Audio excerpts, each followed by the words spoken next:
આજે રાજીનામું આપવાની જાય? हाँ जी, આજે હું ભારતીય જનતા પાર્ટીમાંથી વિધિવત રીતે જે સક્રિય કાર્યકર્તા તરીકે હું હતો ત્યાંથી રાજીનામું આપી દીધું છે અને રાજીનામું મોકલાવી પણ દીધું છે. જે બાકીની સોશિયલ મીડિયા પર કોપીઓ ફરતી થઈ ગઈ છે. એ ભારતીય એજન્સી આવીને જે અહીંયા કરી છે એની માટે તમે એની અંદર હા, એ છોટાઉદેપુર જિલ્લો એક એવો જિલ્લો છે જે કરોડો રૂપિયાને ગુજરાત સબસ્ક્રાઇબલ ગુજરાત પેટર્નના માધ્યમથી હોય, એટીવીટી હોય કે રાજ્ય સરકાર કે હોય કે કેન્દ્ર સરકારની યોજનાઓ મારફતે કરોડો રૂપિયાની ગ્રાન્ટ અહીંયા આવે છે, અહીંયા સુધી પહોંચે પણ છે.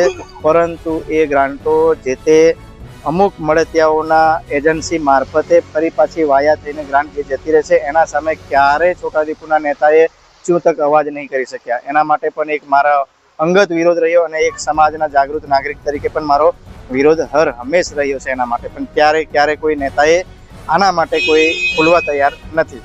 આપ ભાજપ છોડીને આમ આદમી પાર્ટીમાં જવા ચર્ચા ચાલી રહી છે. જે એ સાચી ચર્ચા છે. હું આગામી ચૈતરભાઈ વસાવાના હાથે આમ આદમીનો ખેસ ધારણ કરવા જઈ રહ્યો છું અને મારી સાથે 7,000થી વધારે કાર્યકર્તા પણ આમ આદમીનો ખેસ ધારણ કરશે.